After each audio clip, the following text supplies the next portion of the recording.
Good evening, and ladies and gentlemen, welcome. My name is Adrian Lee. I'm a medical oncologist from Royal North Shore Hospital and also a board member from the Brain Cancer Group.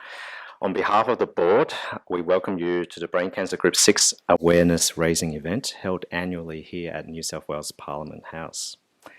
Firstly, we want to acknowledge the traditional owners of the land on which we are meeting. We pay our respects to the elders past, present and emerging, and the elders from other communities who may be here today. We welcome and give thanks to our parliamentary hosts, the member for Canterbury, the Honourable Sophie Cotsis, New South Wales Minister for Industrial Relations and Minister for Work, Health and Safety. Sophie, we thank you for your ongoing support and thank you for firstly inviting us to hold our inaugural event here in 2016 and for hosting all the other subsequent events and gatherings here. Sophie, thank you very much indeed for being a firm friend and ongoing supporter of the Brain Cancer Group.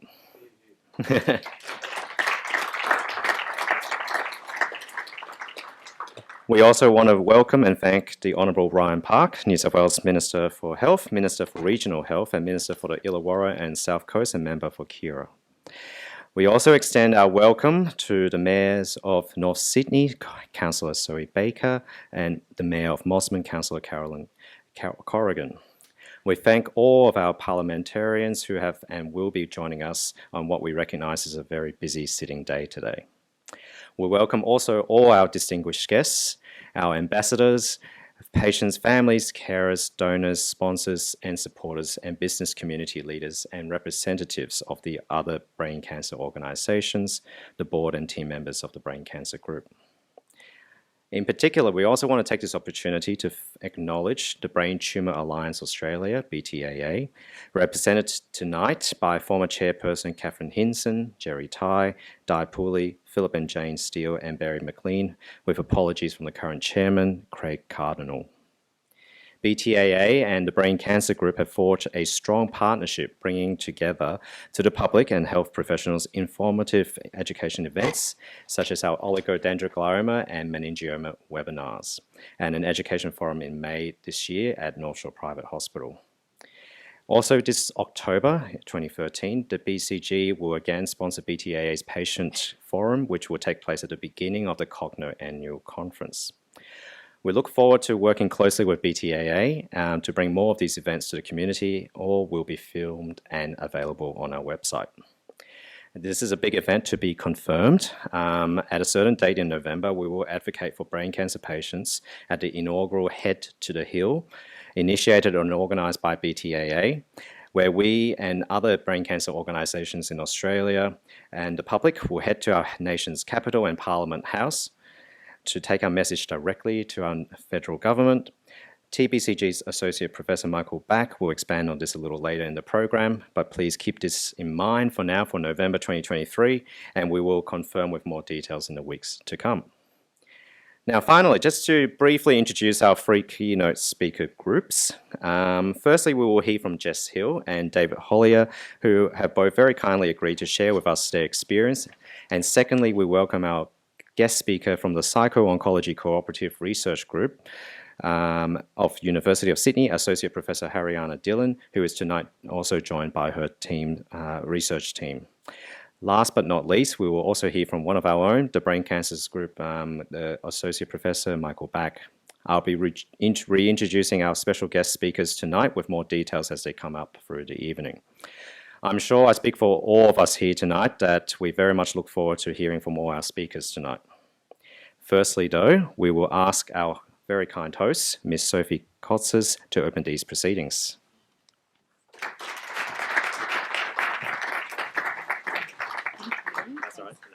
Thanks, Adrian. Firstly, I'd like to acknowledge the traditional owners of the land and pay my respects to elders past, present and emerging. I'd like to acknowledge all of you that are here tonight to listen to the fantastic speakers. The lineup is fantastic and I'm very, very happy to be associated with the Brain Cancer Group from 2016. I'd like to acknowledge, of course, our Health Minister, Ryan Park, and as a very good friend and colleague of mine, it is fantastic to see him here And I know that he's working very, very hard on behalf of all the people, but I know this is a very important public policy area. I want to also acknowledge, of course, the Speaker of the House, Greg Piper. Thank you, Greg, for being here. And also Dr. McGurr, the member for Wagga Wagga. We've also had a number of other MPs, Kylie Wilkinson from East Hills. We've got Mayor Corrigan, Mayor Baker, and the member for Willoughby, Tim James. I also want to acknowledge many of you, representatives from business, the community, media, and of course our health professionals. I want to acknowledge everything that you do, and I know that you do it with such precision, professionalism, and somebody who was diagnosed with breast cancer 5 years ago. And, you know, it is tough and tortuous, but because of you, because of your dedication and commitment, you know, people like myself have a second chance in life. So I want to, from the bottom of my heart, acknowledge our health professionals and know that you have a big advocate on your side, and I'm always knocking on the health minister's door. But I also want to acknowledge my very, very good friend, Suzanne Paponis Brisimis, and for all the work that you've been doing, and particularly, you know, your very strong advocacy. So it's great to have you here. It's great to be your host. And again, congratulations for having another successful event here at Parliament House. Thank you.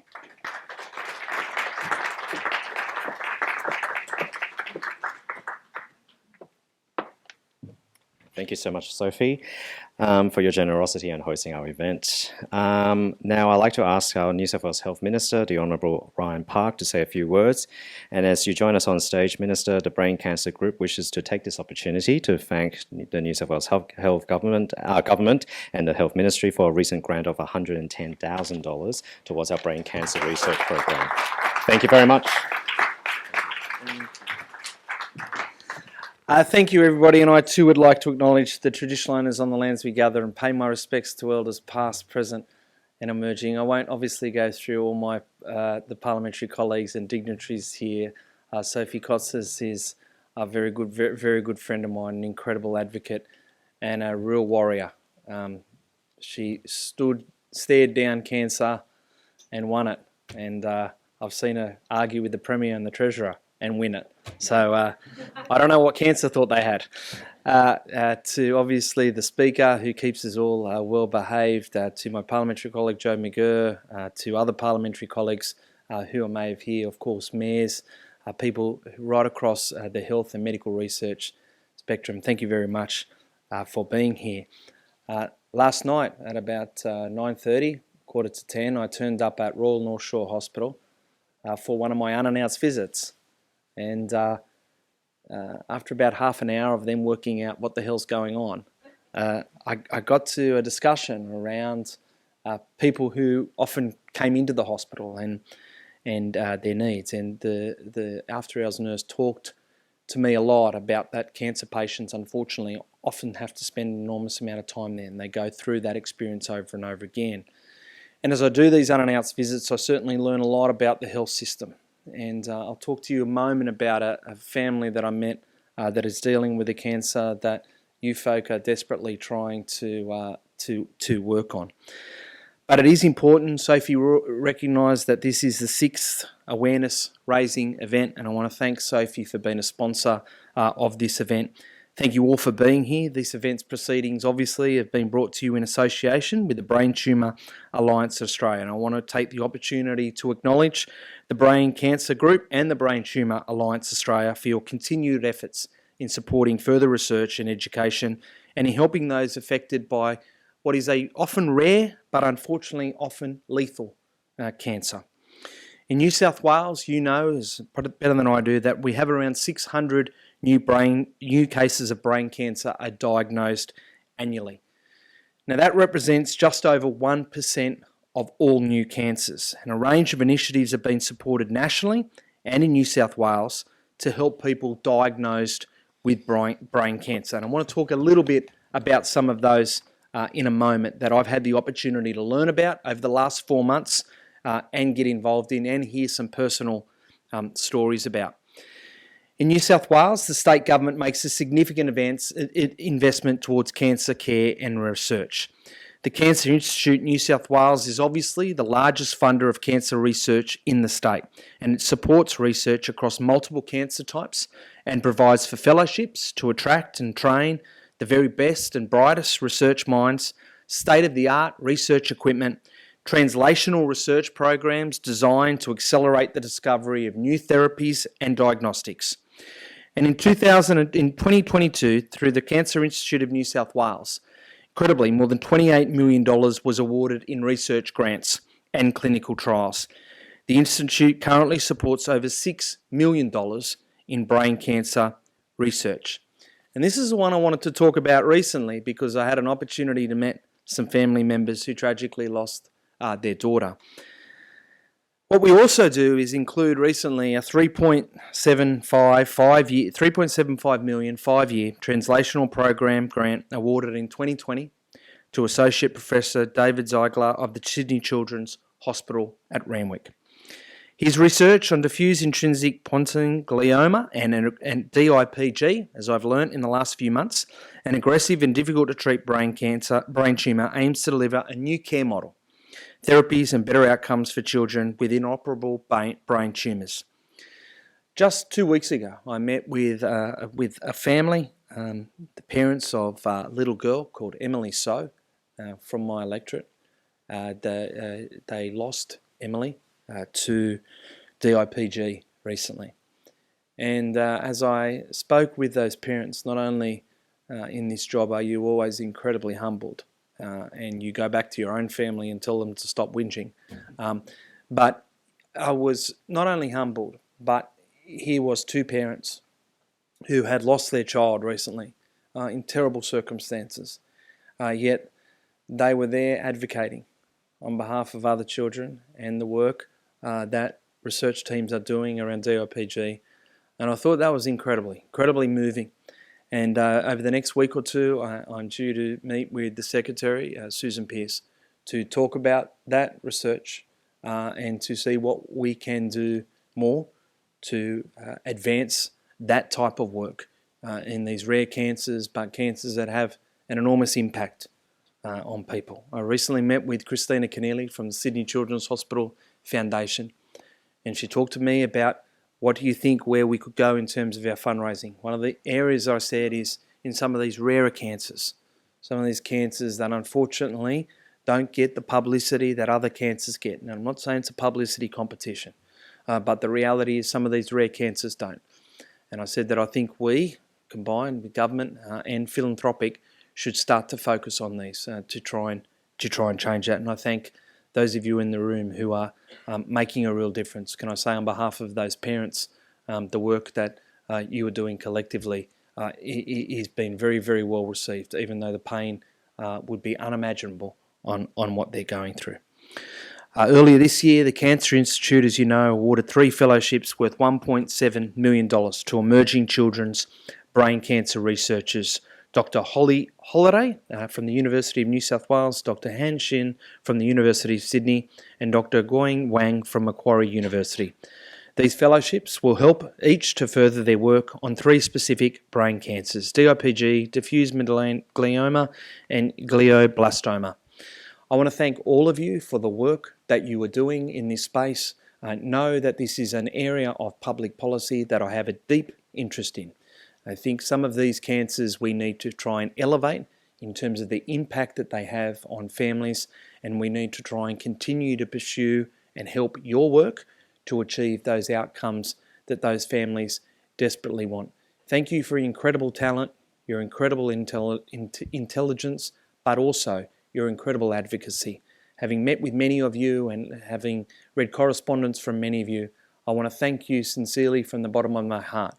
As someone who has the opportunity to speak with people affected by cancer probably every other week, the enormous amount of work that researchers are doing, our best and brightest to solve some of our most wicked problems that face families and the families have to deal with is not forgotten on me.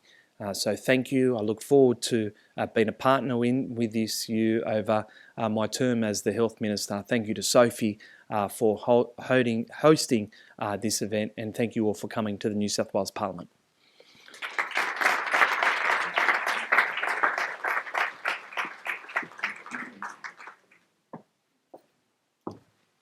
Thank you so much, Minister, and to Mr. Speaker as well. Thank you so much for supporting us tonight. Now over to our keynote speakers tonight. So I will be introducing the power duo together. So to headline our evening, Jess Hill, as many of you already know, she is the, oops, sorry, I forgot to do this bit. I'll be sacked by Suzanne by the end of tonight. From Middle East correspondent for the Global Mail to investigative journalist for background briefing, Jess has won 2 Walkley Awards and an Amnesty International Award and 3 Our Watch Awards. Unfortunately, while living abroad, Jess had a seizure and leading to a brain tumor diagnosis and subsequent surgery at an American hospital in Beirut. Eventually, Jess returned to Australia with her husband, David, whom we will also be listening to tonight, and began researching and writing her first book, See What You Made Me Do, which was awarded the 2020 Stellar Prize. Many of you will be aware of Jess's SBS documentary of the same name and the landmark follow-up documentary series, also on SBS, Asking for It. Secondly, I hope you don't mind, David. He is our second keynote speaker. David Hollier is a psychotherapist with a master's in counselling and psychotherapy and a BA in philosophy. David specialises in dealing with anxiety, trauma and abuse, addictions, sexuality, pornography and issues with relationships. With Jess Hill, David co-wrote the chapter Shame in the Stellar Award-winning book See What You Made Me Do, which explores the causes of domestic abuse. He speaks in the media on issues related to masculinity, pornography and addiction. If you can please join me in welcoming Jess and David.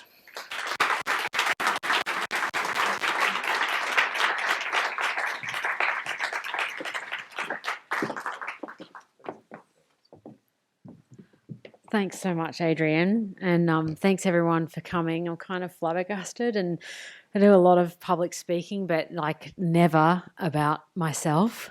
So this is quite weird.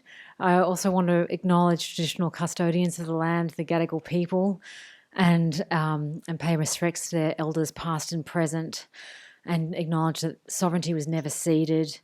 We have an opportunity to make good on some of the harm that we've done this year, and I hope we all vote thoughtfully in October or whenever this referendum is going to happen.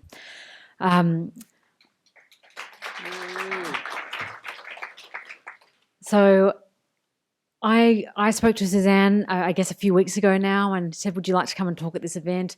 And I said, yes, I would. And but I also want to bring David, because I think a lot of the time when someone in a family has cancer, a lot of the attention goes to that person who's experiencing the cancer, and the carer can kind of recede into the background, but the experience is just as real and acute for the carer as it is for the person going through it. Sometimes I would say, you know, if my worst nightmare would be to have a child going through this, and sometimes I feel like it's easier to be going through it myself. I'm I guess now a 10-year survivor of what is now anaplastic astrocytoma. I deal a lot with survivors in my work on family violence. They tell me the worst and for them the most shameful parts of their lives, and they give me permission to put it on paper. And so that's why I'm here tonight talking about this, even though I still have one round of chemo to go, and cognitively I can find it a bit hard to keep track of what I'm saying sometimes, but hopefully today we're going to be fine. So I want to start this story about 35,000 feet in the air between Yemen and Beirut on October 28th in 2012. That's where our story begins. I was a Middle East correspondent for the Global Mail at the time, living in Beirut, and I was flying back from Yemen, where I'd been working after we'd had this astonishing holiday to this island called Socotra, which is called the Galapagos of the Indian Ocean, for the number of just endemic plant species that are there. And so I was on the way back. I'd been doing reporting in Yemen actually while we were gone. We're in Yemen, and it's like, actually, no, this is a safer place to be because the car bomb had just gone off behind our apartment while we were away. And when my parents got in touch, I'm like, don't worry, we're in Yemen. Anyway, so we'd had this long. I was alone. David had gone ahead. I had a long stopover at Dubai Airport, which, as anyone who's been there, it's sort of like being on Mars. Like everyone from everywhere is there, and I was totally exhausted. And my head was resting against the window of the plane, sort of swimming around in that weird space between awake and asleep, that alpha state you get in on flights, when I felt my mind fall through a trapdoor and into a total vacuum. And suddenly there was no ground for my mind to land on, no language, no concepts. And anxiously, I felt myself grasping through this smothering black for some idea, a word, or something I could articulate, but there was nothing. It was just black. And then I felt my eyes roll up in my head on a slow, steady rhythm. They just started jerking, but quite forcefully to the right where the window was. Then all of a sudden, the language just flooded back, and suddenly I was understanding what was happening to me, and that was that I've lost control. And then further jerking, eyes further pushing to the right to the point where I felt like they were going to burst through my skull. And my breath was really quick and shallow. My head was jerking. It was like it was being dragged by my eyes. I tried to push out a sound, just something to get someone's attention, but there was nothing, just spit. So the seizure had me now, and what I would find out later was that I was having a grand mal seizure on the plane. I was shaking uncontrollably, and in the middle seat there was nobody, and in the aisle seat there was a man who was staring at his iPad. Now, I was shaking really violently, but silently, and up against the window, just tightly constricted, eyes pushing, head convulsing, trapped, thoughts exploding, spitfiring, just totally futile. And inside, I'm just screaming, saying, it's hurting. Someone make it stop. I can't scream. Just look at me. And my consciousness just felt like it was shredding. And I dragged from somewhere inside me, the places that you find when you go through experiences like this, I dragged movement out of my limbs and heaved myself across the row and onto the man's lap. And he looked down, eyes wide suddenly. Thanks, dude. And I remember thinking, he's seen me, thank God. And I heard him shout, medic, and immediately a flight attendant appeared and was really flustered and was saying, oh, calm down. And I remember thinking, okay, they've seen me, but calm down, that's pretty funny. And then down out of the shaking, I went into this different, more gentle darkness, and it was a darkness that said, you're not dying, but you can let go now. And I felt that as I was going still, that I was taken care of, and I was so grateful. And then I was unconscious. And I wrote that about a week later, which was the first time I remembered it. Most people never remember a grand mal seizure.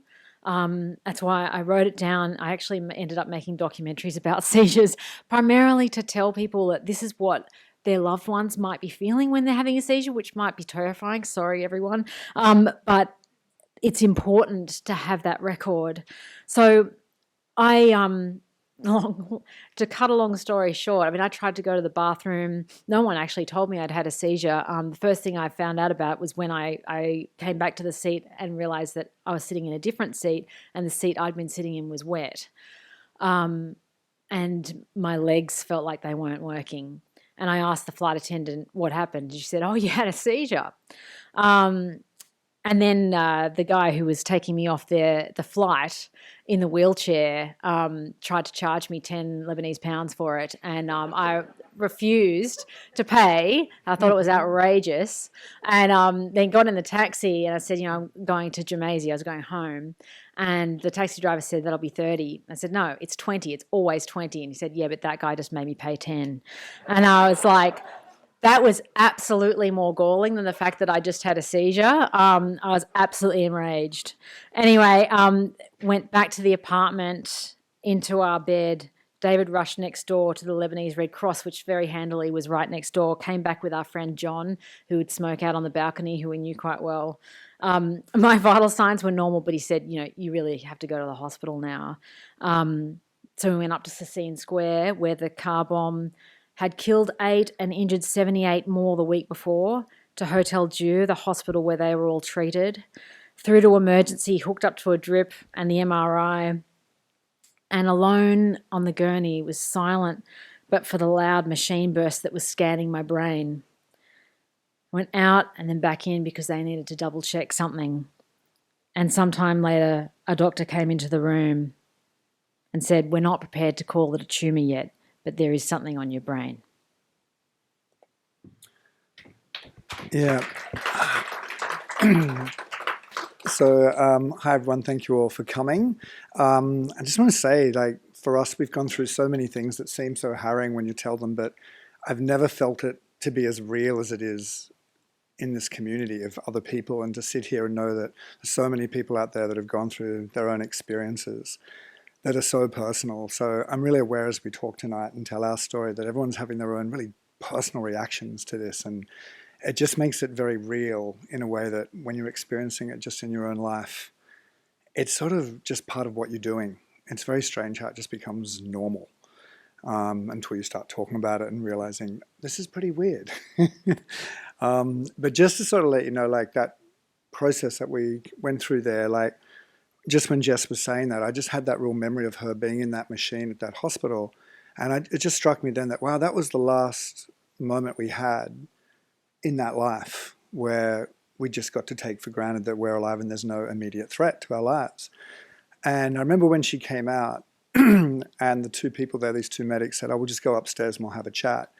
Jess and I made a joke to them, and there was just something about their reaction. And straight away, we just had that first flicker that didn't seem cool. They weren't laughing.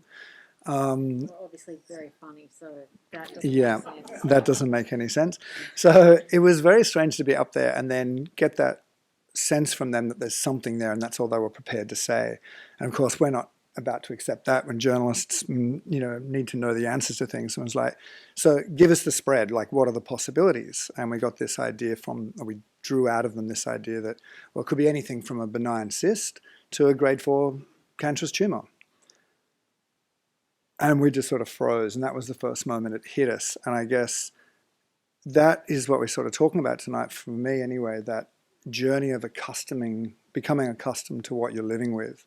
And we made, I thought, a really brave decision that night, because we had to stay in the hospital. And they let me sleep in this little bed with Jess. And we were there trying to talk or whatever. And then we just made this decision, we're going to let the fear in. Are you scared? Fuck yes. And we really just made that commitment, let it in. Let's just be terrified together because we don't know what's going to happen, And we just lay there and cried and started that process of accepting that something's going on, that we have this new thing. For me at that age, 40, traveled the world, felt pretty in control of my life, and suddenly there's something that is hitting us that we have absolutely no control over. And the denial around that, just the resistance against that, so strong. And in the morning I had to catch a taxi down to where we lived, and I told very chatty taxi drivers, and I told the Lebanese guy what was happening, and he just said in this really bright, cheery way, inshallah, she will be okay. And I was like, yeah. And then got down, got some things, got a taxi back up, same story, told the guy the same sort of thing.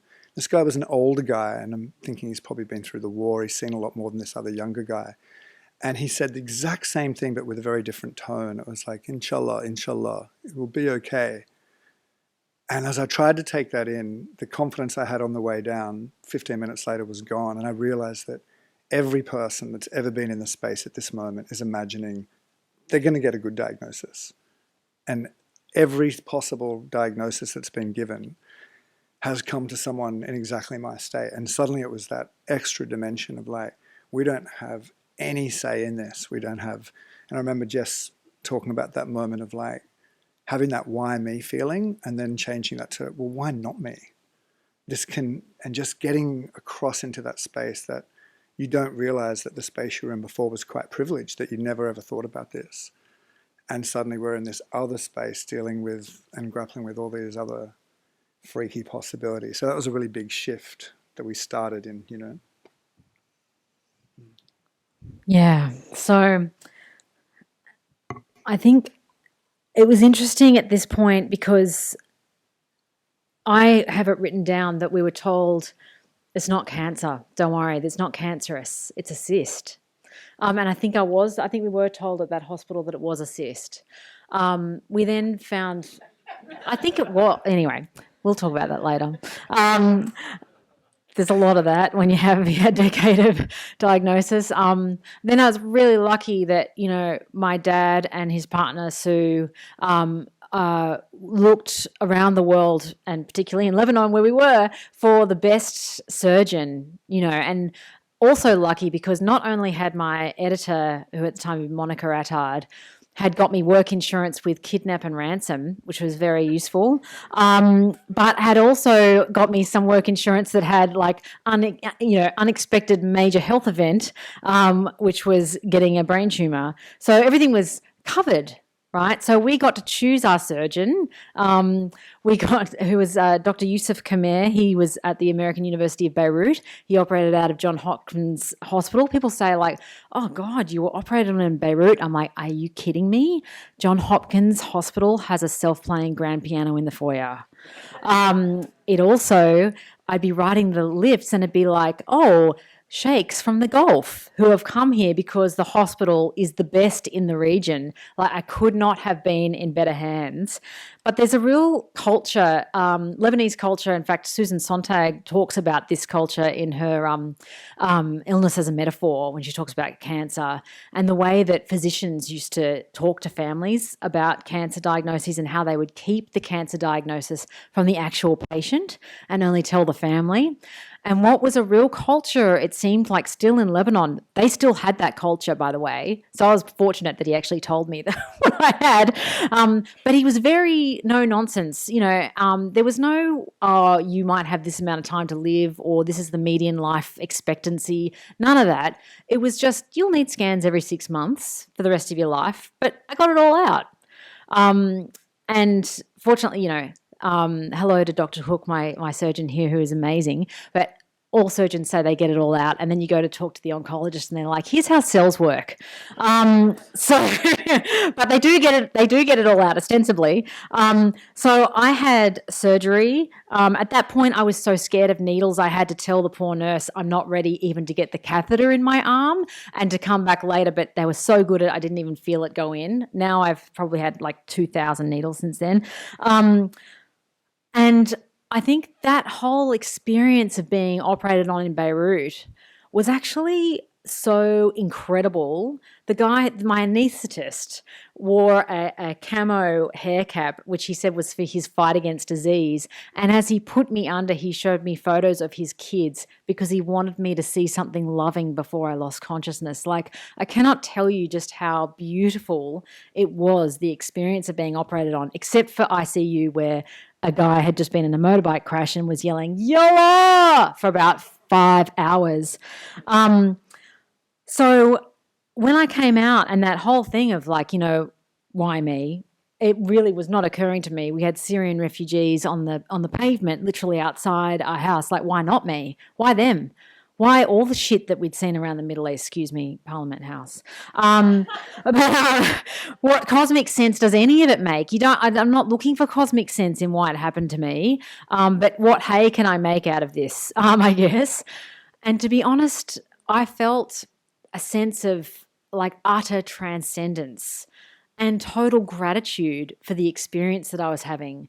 And I think it was probably about 2 weeks from the surgery that I just felt like, what a gift that I'm going to survive this, which I really didn't think it was going to be a major problem in my life, because I'd been dissociating from what people have been telling me. But anyway, and secondly, that my ability to empathise with other people was now so far expanded because I understood what it was to be faced with your own mortality, and what a gift that was. Because what you want out of these experiences is to come right up close to the edge of life, like you do when this happens, and then you want to survive. Because so many people come right up to the edge of life and they don't survive. You know, 80% of brain cancer patients are dead within 5 years. So I'm an anomaly in a group of anomalies. So I'd gotten away with it. But then my transcendence was totally shattered 2 weeks after surgery when my Middle Eastern posting was made redundant by email with no explanation, with 2 years left to go in the contract. And to tell you, anyone who knows me or knows my work would probably know I'm pretty driven. I literally was in the surgery, in the hospital room, after surgery, I think it was about a day later, planning my next trip to Gaza. Like, that's what I was like, absolutely driven to just keep going and be the best Middle Eastern correspondent that I could possibly be. And then that was ripped out from underneath me. And I'd left a permanent job at the ABC, which for anyone who knows about permanent jobs at the ABC will know, that was what people would say was a rookie error. They almost don't exist anymore. So that process was so brutal, and I went from waking up every day feeling gratitude and a sense of like total openness to just feeling enraged and like the world was an unjust place. And that's a story for another time, but suffice to say we rejected the payout that would come with a non-disclosure agreement. And then that story continued. But it wasn't until I was at the airport leaving to go back to Australia for Christmas, because that was the holiday we'd had planned before we knew that we'd be moving back for good, that I was on the phone to Dr. Khmer, who'd looked at the pathology. And 2012, it's interesting, this started in 2016, pathology, the ability to actually see what was going on and analyse a tumour, really revolutionised from 2016 onwards. But in 2012, it was pretty vague. And so there wasn't a great deal of information, but it was the first time I heard, it was not the first time he said, that it was a tumour, but it was the first time I heard it. I'd actually written an update on Facebook saying it was a tumour weeks earlier, and I hadn't computed it. So I heard it at the airport, and then my phone battery died, literally as he finished that sentence. And we're about to board a flight to go via Cairo back to Sydney.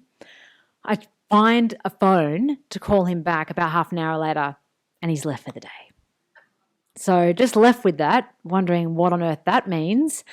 And I returned to Beirut 2 months later to help us move back. David had resumed his psychotherapy degree, his master's. I had to go collect our 2 cats who we'd adopted off the street in Cairo, which is also a story for another time. But I want to point out that during all of this, I actually hadn't once Googled my condition. And I was a researcher at the ABC. Like, I researched everything, but I did not once feel like I wanted to resort to Google. And part of that was I utterly trusted my surgeon, and I felt like anything I need to know, he would have told me. But and of course he said he got it all out. Anyway, but when I came back to Australia, and we came back to Australia without a tumour to analyse, so all of the pathology was in Beirut, came back without any specialist to come home to, so we had to start from scratch. And we went to see a neurologist who will go unnamed at St Vincent's. And first of all, he told me that the anti-seizure medication I was on, I'd be on for life, called Keppra, which is nicknamed Keprage by people in the know because it makes some people who take it extremely angry all the time, or assertive. I don't know what you want to call that. Angry, very angry. And it was a living nightmare to think that I was going to have to be on that for life. The second thing that he told me was that if we were planning to have children, I should tell my partner that he should be prepared to raise that child as a single parent.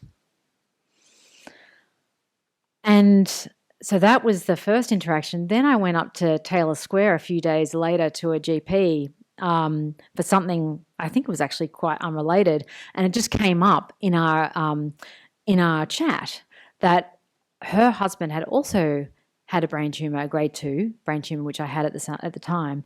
And I said, how did that go? And she said, well, he died at about exactly the same age as you. I'm like, fantastic. I'm so glad we shared this. And so I started going into a bit of what I call a death spiral. And I felt like I'd gone from feeling quite confident that my life was going to continue much as it had before to feeling like I was a sitting duck waiting for it to come back. And I started willing the tumour to come back and finish me off. And the depression became very intense and extremely lonely because I didn't know of one other person anywhere who had what I had. Yeah, it's an interesting moment for us because it's where our responses to the whole process started to really diverge. I was much better at denial. I was very comfortable with that. I didn't want to research anything either. And when we had that experience with the neurologist, to me it was like, he's just not the right person for us. It was just very clear. We don't even need to speak to that person or take anything he's saying at all seriously. I think as working as a psychotherapist, I'm very comfortable with the idea that the stories we tell ourselves, the stories people need to believe, are so important and have a kind of validity that's separate from, doesn't trump but is separate from science. There's facts, and then there's the way we interpret them and what we need to believe is possible. And to me, this whole statistical thing, diagnoses, what longevity would or wouldn't, it was just like, we're going to find the right person. And we looked around, and I remember this moment after Jess had a couple of scans, and where's Dr. Cook? He's up there. Dr. Raymond Cook said this thing when we were talking to him about children, and he gave us all these different possibilities of patients that he'd spoken about and told us good outcomes, bad outcomes. And it was just really clear to me that it's a crapshoot, right? You just have no idea what could or might happen. And he said this beautiful phrase, and he just paused on it. You could see him being very careful and just said, well, you can live your life. And it was like, for me, it was like, that's it. That's what I need. That was like this green light that was so different from what we'd had from a few other people and all that fear around it. And it just felt like that's enough for us to hold on to. We can start to tell this story now that we're going to make it, that we'll be okay. And it was this incredible lease on life. And we came out of that session. And, I guess for other people going through this, what the guy at St. Vincent's had said might have been what they needed to hear. They might have heard a really harsh interpretation in the worst case scenario. That might have been better for them. For us, it was just a catastrophe. It was like, that just does not serve us at all. And if I guess that had been true, we would sort of have a different opinion now, which again, the uncertainty of the whole thing. But to me, at that point, Jess and I's approach was slightly divergent. And I think our journey has been to turn what was a bit contradictory. I think Jess would like me to be a little bit more comfortable sitting in the negativity of it and the darkness of it and just, this is shit, this is really bad, and just hanging out there. And I would like her sometimes to sort of, okay, well, what can we do that we think is likely to have the best possible influence, which might be something more physical or thinking about diet or something like that. And so we've had this sort of antagonism at times, like when Jess got really depressed about it, I was a bit frustrated with her. It's like, don't let it win. And which is so stupid and useless because she's got every right to go where she needs to go. Studying to be a psychologist. Oh, that's right. I hadn't really nutted that out. But I think since then, because there it is. From that moment on, we were in that lucky cohort that 3 months later we had a scan. 3 months after that, having a scan. 6 months, 1 year, and so began this period that lasted 10 years, where we just had this opportunity to go ahead and live our lives. I started to run a practice. Jess wrote this amazing book. We had a child, and everything just went ahead. And by then, our denial and our comfort and our confidence had just sort of really settled back in, Yeah. Yeah, and of course, got an incredible specialist group, which was Dr. Cook and Dr. Wheeler and later Dr. Back. And Dr. Cook, again, so putting off through this whole period, putting off the inevitability of a recurrence, which Dr. Wheeler had said, from the outset, but in a very cheery tone, very different to the neurologist, that there's a 99% chance of recurrence. And just so that we're both on an equal playing field, David didn't hear that in the appointment, and we went outside and I said, a 99% chance of recurrence. Wow, okay. And he's like, what, that didn't happen? I'm like, no, it really did. And we had an argument outside, we're on the shore, and had to go back in and confirm. Anyway, but which goes to show just how important it is, to be in person with that person, not on telehealth for those important appointments, just in terms of funding people in the room.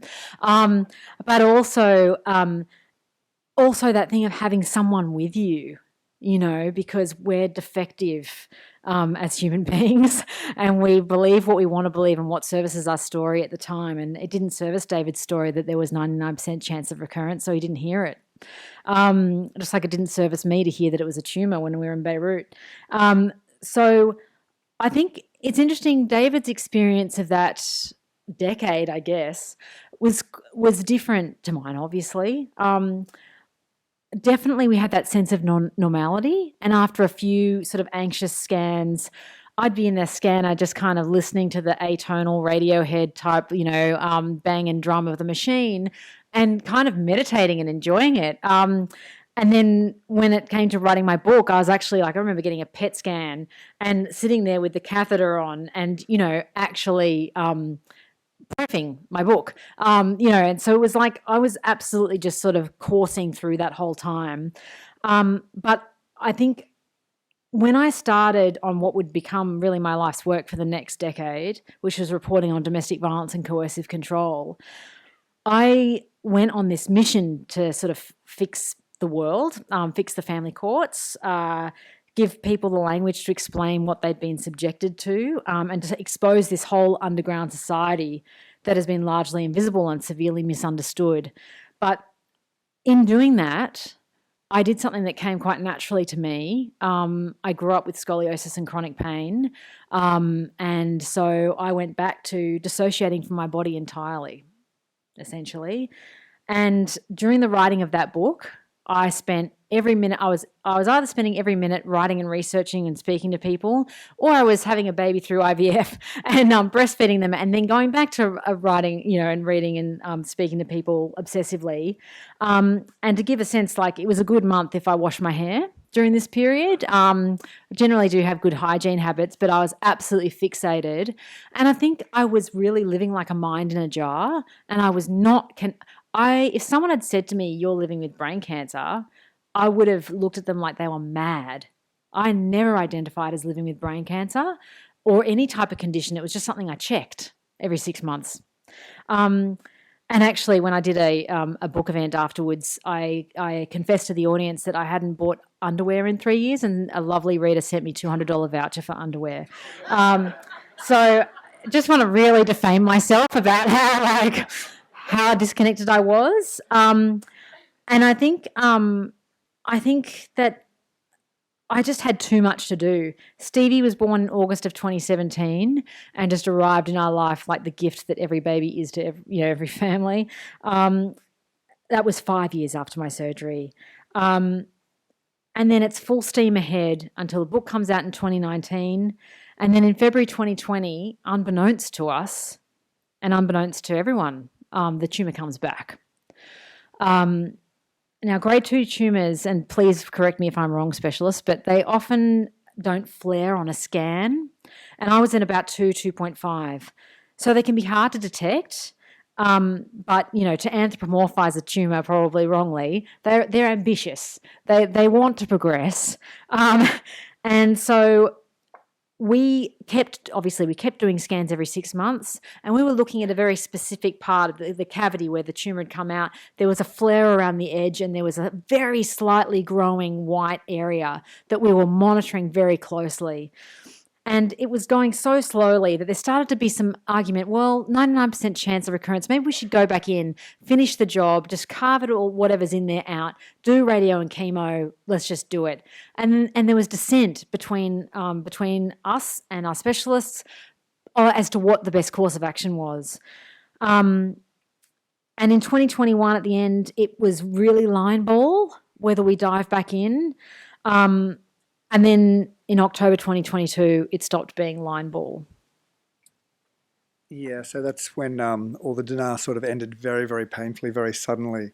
And Jess woke up in the middle, I woke up, I guess Jess was in the midst of her seizure already.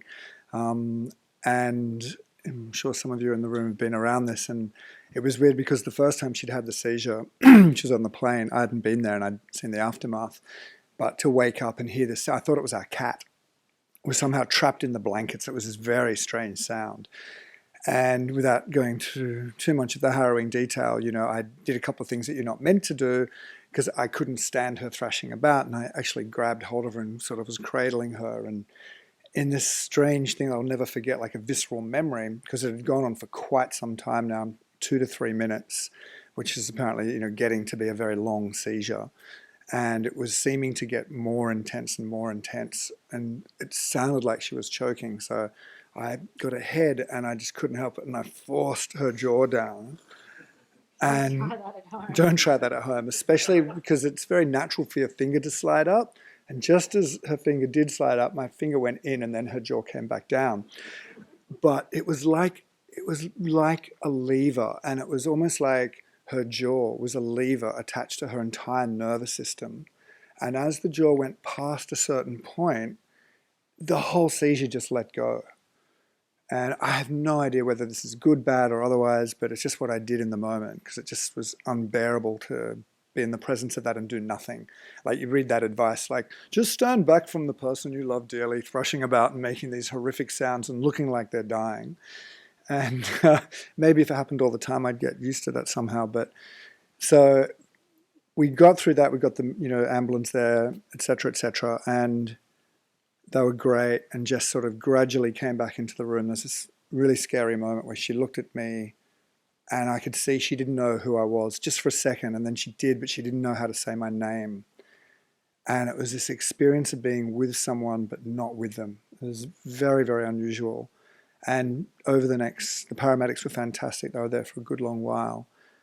And she gradually came back, and it's just this thing that we are, where she can just disappear and then just start to reanimate almost feature by feature, memory by memory.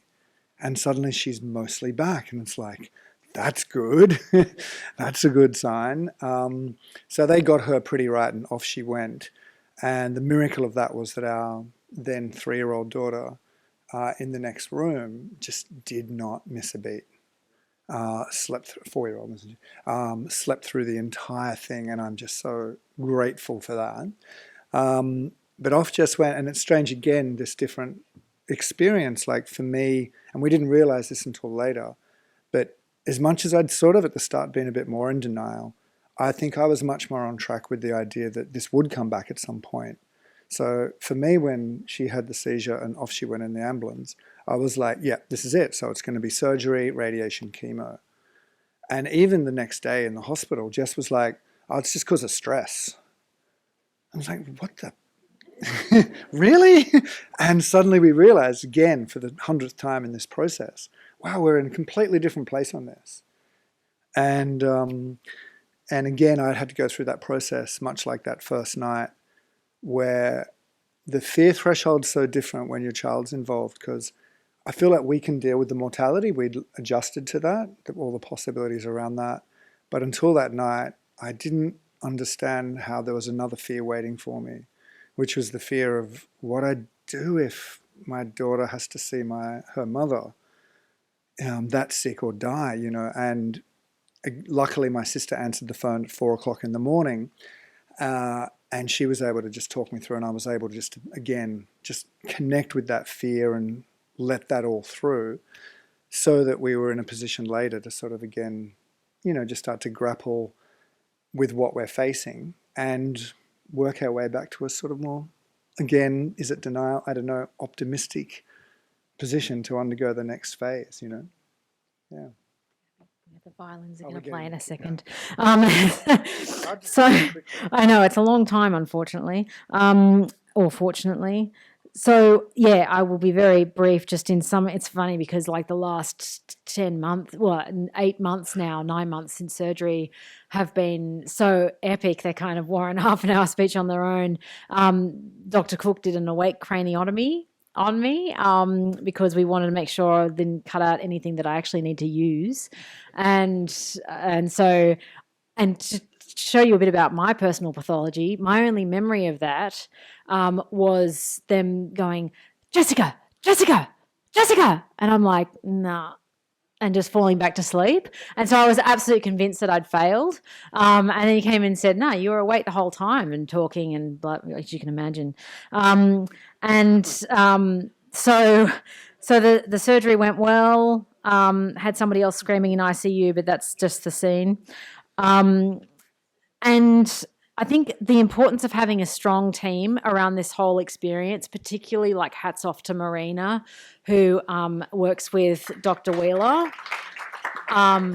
who organises everything. So when you are falling apart at the seams, Marina is organising all of the appointments. She's going down to the MRI and muscling them to let you in earlier than they would otherwise. And, when you're on steroids, as I was for several weeks afterwards, like high most of the time, operating on 90 minutes sleep a night, that's extremely important. And without that, I think the level of stress and potentially knock-on effects of that in terms of relationships and general health would be really dire. One of the last things I want to say before we finish is we did find out the cancer had progressed to an anaplastic astrocytoma, which I guess in old parlance is kind of like grade 3. Dr. Google was really bad on that.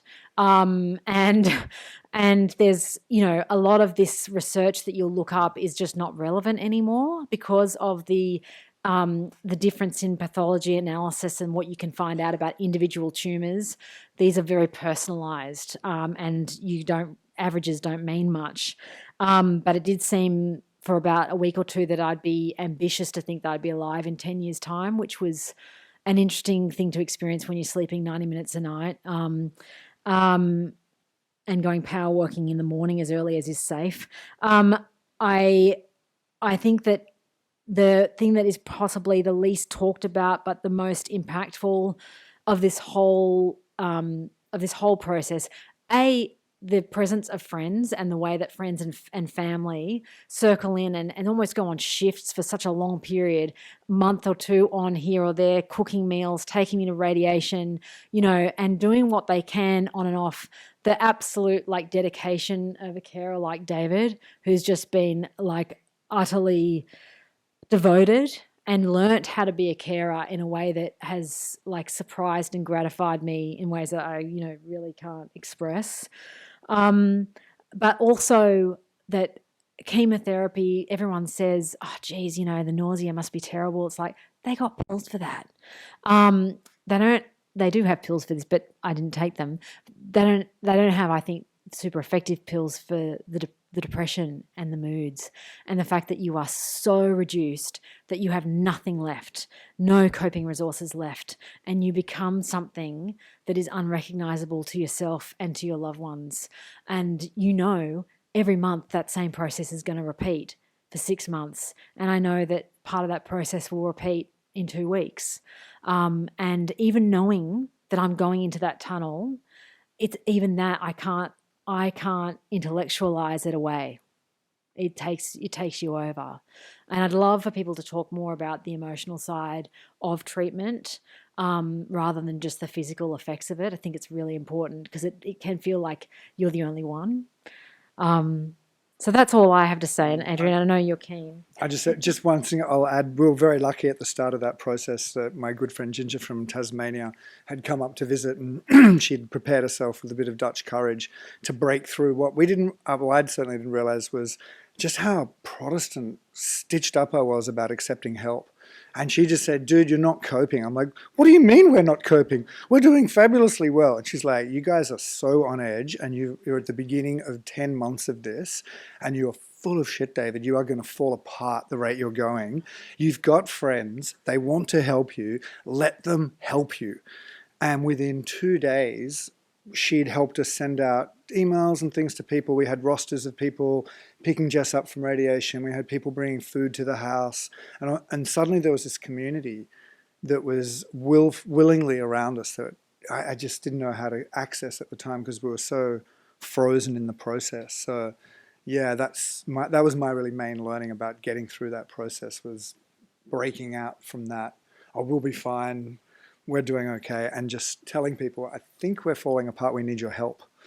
And finding that the help's there. So that was a really nice lesson. So thank you everyone so much for coming, and thank you for listening to us for longer than we were allotted, and thank you to my friends and family who are here too, and you know, to parliamentary colleagues on a sitting day to come and spend some time here. Really appreciate it. So much work needs to be done, and just tribute to the two women we've lost in the last few weeks. Sophie Trevitt, an incredible activist and advocate in working in my field, and Mary Louise McLaws, who died at 70 just a few weeks ago. You know, these are people that were stolen from us too early, and we need to find a way to stop that happening. Thank you.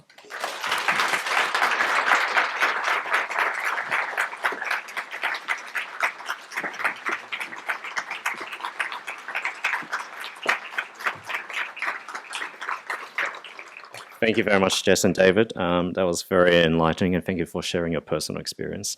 As a clinician, I think it's a really good reminder for us as well to hear so much of what you guys go through on a day-to-day basis. I mean, we get a snippet of 20 to 30 minutes each month with you guys, but it's so nice to actually hear the whole story and the experience. Thank you.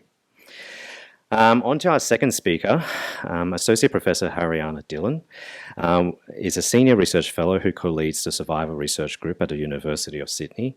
She chairs the Scientific Advisory Committee of the Psycho-Oncology Cooperative Research Group, POCOG. Haryana has more than 25 years' experience in cancer clinical research across a range of investigator-initiated cancer clinical trials. Her research interests include broad encompassing cancer survivorship, health literacy and interventions for survivorship, symptom management and psycho-oncology. Please join me in welcoming Haryana.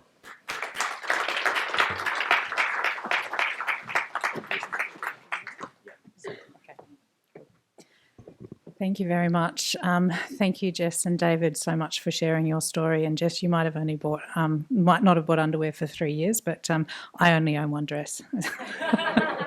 I'd like to pay my respects to the traditional custodians of the land on which we meet today, the Gadigal of the Eora Nation, and acknowledge that as part of my journey, I've grown up in country New South Wales, and as part of my disclosures, I have a passion for rural and regional health and making sure that there is access in those communities. And I arrived back last night from visiting my family on Gamilaroi lands on the Liverpool Plains. So what I didn't think through very well was following on from Jess and David and their amazing story, to tell you a little bit about what we're doing with the BRAINS program. BRAINS stands for Brain Cancer Rehabilitation Assessment Intervention for Survivorship Needs. If we had more characters in the grant application title, it would have been Needs for Survivorship. But anyway, you do what you can. So the program that we have is really trying to fill some of the gaps that we've certainly seen articulated by David and Jess, particularly around the emotional impacts of cancer and providing support to people back in their communities. Not everybody in this country is lucky enough to have access to a marina or a ginger who can actually help you to get through those things. And I think these are some of the tools that we think are going to be helpful to make that argument and to make it clear what people need and where the gaps are that need to be filled.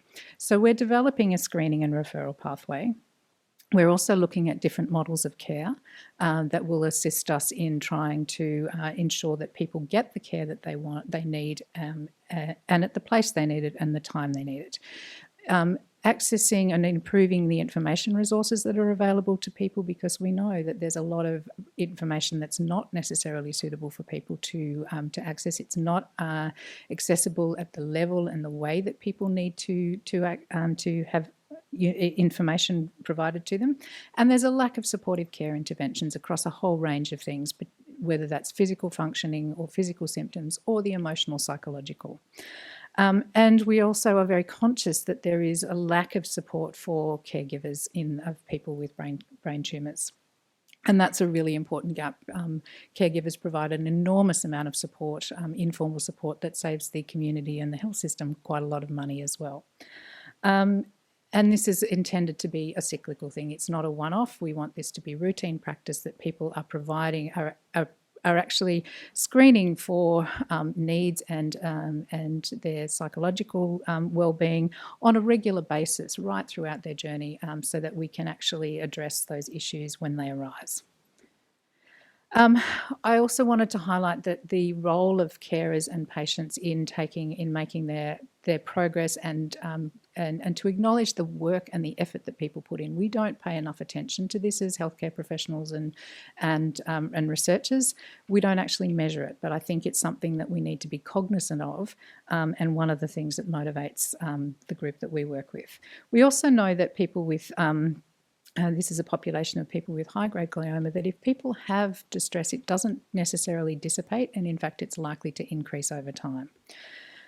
We also have optimal care pathways in this country, but they say very little about supportive care and psycho-oncology, and that's one of the things that I think is really lacking in the way that we're not highlighting enough this need for psychological, emotional, and social supports, as well as the care that's provided.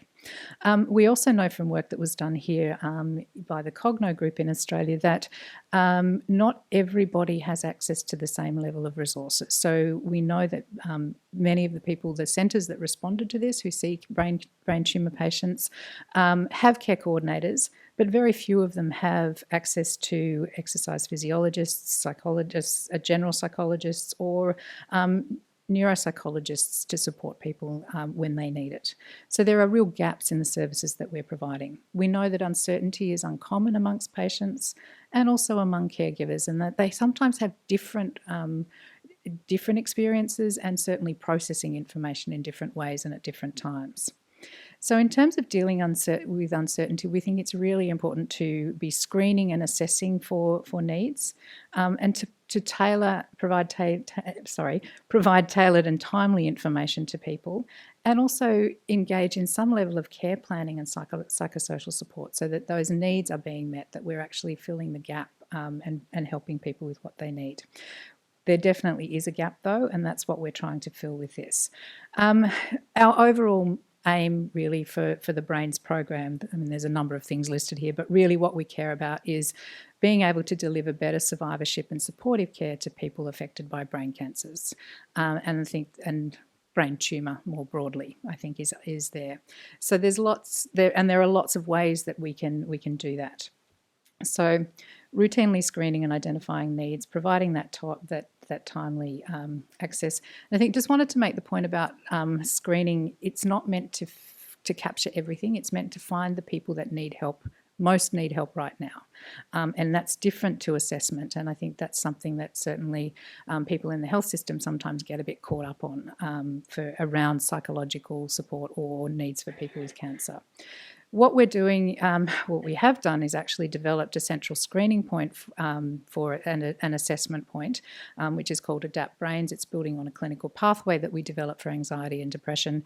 And what we're doing here at the moment is testing this portal in response to, patient, health professional and caregiver responses to that.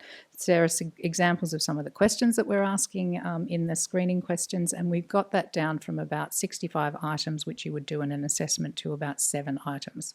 So it makes it much more feasible in clinical practice. The healthcare professional component looks like this. The patient front-facing portal used to look like this, but we've done some work which Mona Farris, who's in the audience, is continuing at the moment. We've done a lot of work on the accessibility of this, and so trying to make sure that it is accessible to people who might have visual or information processing challenges as part of their brain tumour experience. And we also we have programs that we're evaluating related to emotional, cognitive and physical impacts of brain tumours. The telemast intervention is a psychotherapeutic intervention involving individual psychological support, or sometimes with a family unit or a patient carer dyad, with 6 to 10 sessions. That's a study that's finished recruiting, and we'll be reporting towards the end of, early next year. And we think that that's something that we would like. We're trying to actively train people and roll this out as something that that can be made available. For people with cognitive difficulties, particularly concentration or memory challenges or word finding challenges, we have a memory intervention which is currently recruiting participants, and it's really looking at trying to develop memory skills and strategies for intervention. And it's a group-based program available Australia-wide, and it's run over Zoom. We also are particularly focused on physical symptoms, fatigue, sleep disturbances and low energy or motivation. And here we're looking at adapting an existing program for people with brain tumour, and we've finished the part of the program where we've heard from people what they want, and we're in the process of adapting this. This is really a program that's designed to help people feel and understand how to help themselves manage this problem, not necessarily get rid of the fatigue. And we also have an interest in fear of cancer recurrence, which is obviously, or progression, which is very common in this population. We know that it's a big worry for people, a big concern for people with brain tumours. And really what we're trying to do is work out interventions that will maybe reduce it or prevent it early on, but also to treat it when it's occurring at the higher levels. We've developed in our group an intervention which was designed for people with early stage cancers, and this is being adapted for people with tumours of different prognosis. So we're trying to do that in our population. This is not work that we do by ourselves. There are a whole bunch of organisations and universities that are involved in this work, and it's really a truly national collaborative effort. And if you want to talk to any of the Brains team today, they're sitting in the second row, and we're very happy to share more information about some of the studies and what we're doing. Thank you.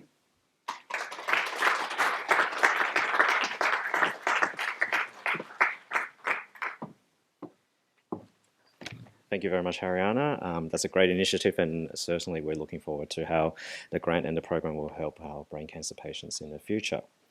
Last but not least is Associate Professor Michael Back, who is no stranger to the audience. Michael is a board director of the Brain Cancer Group, as well as director of the Radiation Oncology Department at Royal North Shore Hospital. Michael leads the Brain Cancer Group's newest clinical research initiative, the Brain Cancer Data Bank, which includes Australasia's first brain cancer imaging laboratory. Please join me in welcoming Michael.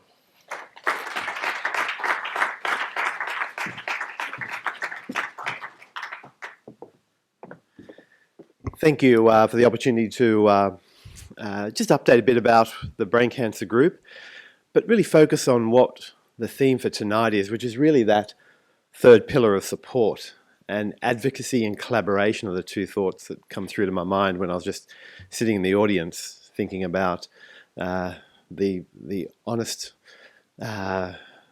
journey that we've heard there from Jess, and also the work that's being done by Haryana's group to really get an understanding of that journey. Everyone's journey is different, and we can see that in our own patients coming through and the experience of everyone. A tumour in the brain is different depending on the sites. It obviously varies as to the type of tumour, and as we get more and more down that molecular wormhole, we're learning about different pathways and different prognosis and different natural histories of these tumours. But the honest journey which people go through, I mean, as Adrian said, we spend the 20 minutes, 30 minutes, 40 minutes, more sometimes, less sometimes, in hearing our patients' stories, but we really don't get to the edge of it. You don't hear that. You don't. I mean, I've seen seizures, and I've heard people having seizures, but the description there tonight from Jess, like really, and to see David's witnessing the seizure as well. I mean, they're the things which really hit home to know what these journeys are like for our patients. We've learned in that support pillar about collaboration, about advocacy. Advocacy is a really important thing. The Australian Brain Tumour Collaborative is a new pathway set up through the Brain Tumour Association of Australia, and BTAA has done a great job in establishing that, and a lot of the not-for-profits around Australia, including ourselves, are involved in that. I'm on the board, and we're learning more. We're hearing more of the journeys of the patients and what the potential needs are, the frustrations, the barriers, the limitations, and what's the things which are impacting on people's lives where we may be able to help. Just recently, the NDIS issues for our patients with advanced tumours is tightening up, and we really need our state government now to really help out to fill that void by assisting the supportive care services that we have in the community and the palliative care services. So that advocacy is there, hearing the patient's stories, but also learning with an evidence base, what those stories are. And that's where Haryana's group is really coming through. The Brains group is going there to try to document what these needs are and where we may have limitations on what we can achieve, but we shouldn't dismiss those. We should see how we can get to those. So that's really important work that, as a member of the brain cancer group, we're trying to help collaborate with and support and encourage our community to take part in. So living with a brain cancer diagnosis or living that journey is going to vary between everyone. And I guess we don't want to put limitations on people. We have realistic goals for other patients, but we really need to individualise that, but also learn the themes and understand where we can make an impact. For the community here, thank you once again for the support for the Brain Cancer Group over the many years. For new people coming towards our groups, we're pleased to have you as part of our groups, and we want to integrate our patients into these events so that they have, as Jess described, a bit of support there where other people are also experiencing that same journey. So moving forward, thank you for all the support that's been given, the advocacy, so important, the collaboration, and thank you for attending tonight and being part of this event. Thank you.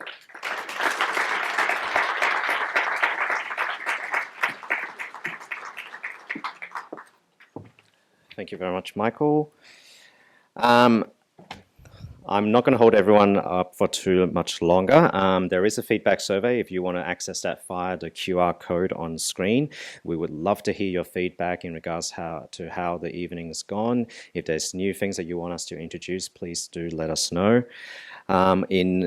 In addition, we also want to invite you guys to participate in community stories on social media and on our website. We encourage anyone who may wish to share their brain cancer story, just like Jess and David have done, please to get in touch. We would love to hear from you. The Brain Cancer Group is dependent on community support to maintain our research, education and patient support goals.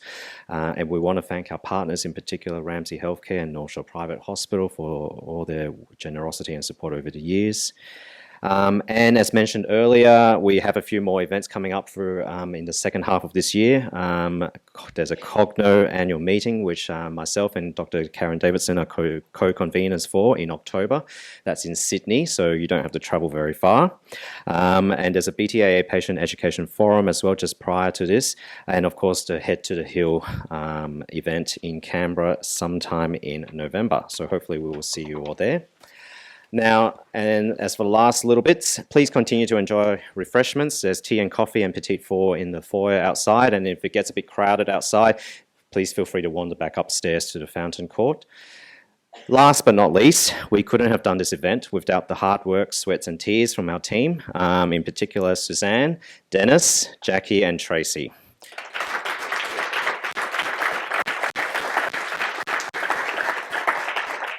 Without them, we wouldn't be here tonight. And certainly we will be back again in the first week of May 2024, which is our usual time frame, as that's part of Brain Cancer Action Week. And with that, I bid you all a good evening. Thank you so much.